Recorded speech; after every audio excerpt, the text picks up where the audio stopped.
des choses qui ont le dessus sur d'autres choses dans le monde, dans la pensée de Dieu. Tout n'a pas le même niveau, tout n'a pas la même utilité, tout n'a pas le même impact.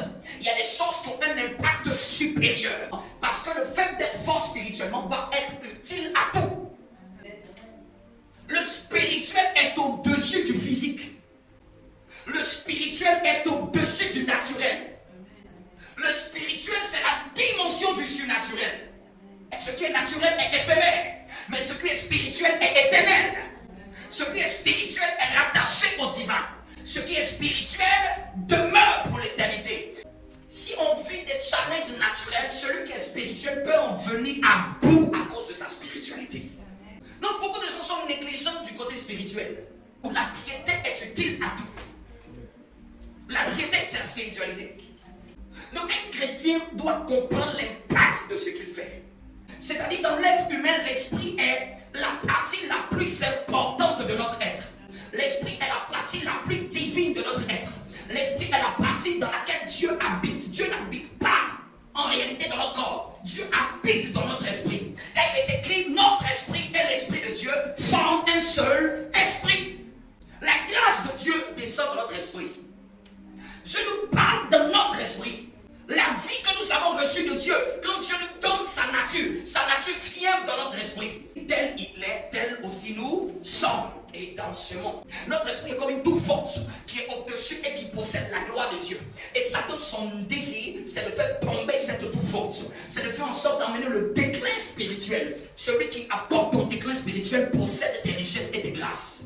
Dieu est esprit, il faut que ceux qui l'adorent l'adorent en esprit. Tu ne peux pas rester connecté à Dieu si tu n'es pas fort spirituellement parlant. Parce que Dieu ne parle pas à notre âme, Dieu ne parle pas à notre corps, Dieu parle à notre esprit. C'est notre esprit qui décode et qui donne l'information à l'âme. Donc c'est-à-dire que si tu veux être spirituellement fort, tu n'as pas le choix. Si tu veux communier avec Dieu, si tu veux être en connexion avec Dieu, nous n'avons pas d'autre choix de passer par l'esprit. Personne ne peut vouloir se connecter à Dieu avec son pied, avec sa tête, avec ses mains. En fait, à plusieurs reprises, Dieu ordonne que les gens puissent être forts. Si Dieu est en train de le dire, Dieu n'est pas en train de s'amuser. Personne ne peut accomplir sa destinée en étant faible spirituellement parlant. Donc il y a beaucoup de chrétiens qui se sont convertis, mais après leur conversion, leur problème, ils sont restés et ils ont demeuré en étant faibles. Et quelqu'un demeure en étant faible spirituellement parlant, il va se faire laminer. À une attaque, il va se faire écraser. À une circonstance, il va se faire écrabouiller. À une difficulté, il va se faire détruire. Sa foi risque d'être bousillée, détruite. On se fortifie dans le Seigneur par la force toute puissante de Dieu. Pourquoi il faut être fort spirituellement parlant? C'est pour tenir ferme contre les ruses du diable. Donc c'est-à-dire que dans la pensée de Dieu, un chrétien est comme un soldat. Un chrétien est comme un guerrier. Parce qu'il dit, revêtez-vous des armes de Dieu. Donc Seigneur, j'entends dire que nous sommes dans une armée. Un chrétien, dès qu'il se convertit, il doit savoir qu'il est enrôlé dans une armée. Quel que soit son grade, il vient de faire son initiation dans une armée. Il doit être formé, préparé, afin d'être équipé pour pouvoir accomplir sa destinée, pour pouvoir accomplir le plan de Dieu. Et il doit se dire que s'il est entré dans une armée, c'est parce qu'il y a une autre armée qui lui cherche la guerre. Non, que tu veuilles, que tu ne veuilles pas, il y a quelqu'un qui te cherche la guerre. Il y a quelqu'un qui veut détruire ta famille. Il y a quelqu'un qui veut détruire tes enfants. Il y a quelqu'un qui veut détruire ton étoile. Il y a quelqu'un qui veut détruire tout ce que tu as commencé à construire et à bâtir.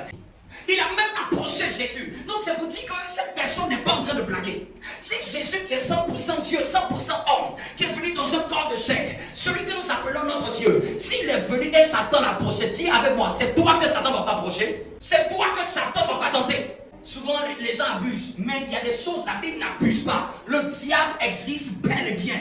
Si tu ne l'as pas rencontré, il y a des gens qui l'ont déjà vu à l'œuvre. Ce n'est pas l'apologie du diable qui vous fait peur. C'est aussi être conscient que être chrétien, ce n'est pas être aveugle. Être chrétien, ce n'est pas être un naïf. Être chrétien, c'est être averti de ce qui est ton adversaire. Prenez garde car votre adversaire, le diable, rôde comme un lion, cherchant sa proie à dévorer. Il rôde comme un lion. C'est quelqu'un qui est patient, qui peut attendre 10 ans pour t'atteindre. Il peut te voir, tu es dans ta vie chrétienne, tu es dans ta gymnastique, il te regarde, tu attends la 15e année. Tu te donnes l'hypercute. Il va dire KO. La vie chrétienne, c'est pas la gymnastique, hein? c'est l'enracinement et la profondeur. C'est l'enracinement et la profondeur. Le diable s'en fout de ton titre.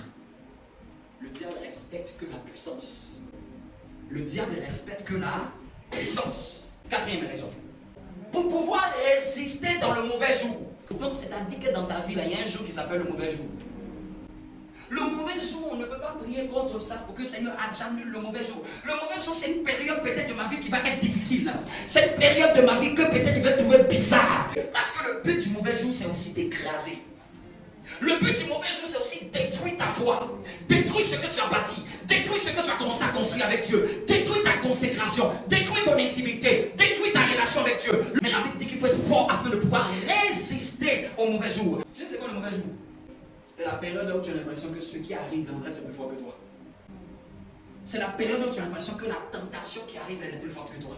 Donc on n'attend pas d'être dans le mauvais jour pour commencer à jeûner et prier. Un chrétien doit être préventif. J'ai toujours dit ici, la chrétienté de l'urgence, c'est la mauvaise chrétienté. D'attendre que j'ai des mauvais rêves pour commencer à prier. D'attendre que je sois oppressé pour commencer à prier. D'attendre que les enfants soient malades pour commencer à prier. Si tu étais comme une tour forte, c'est-à-dire que même le diable est en train de préparer, c'est déjà déjoué. Même le diable est en train de faire une réunion, c'est déjà désamorcé. Même le diable est en train de vouloir anticiper, son anticipation est déjà désanticipée.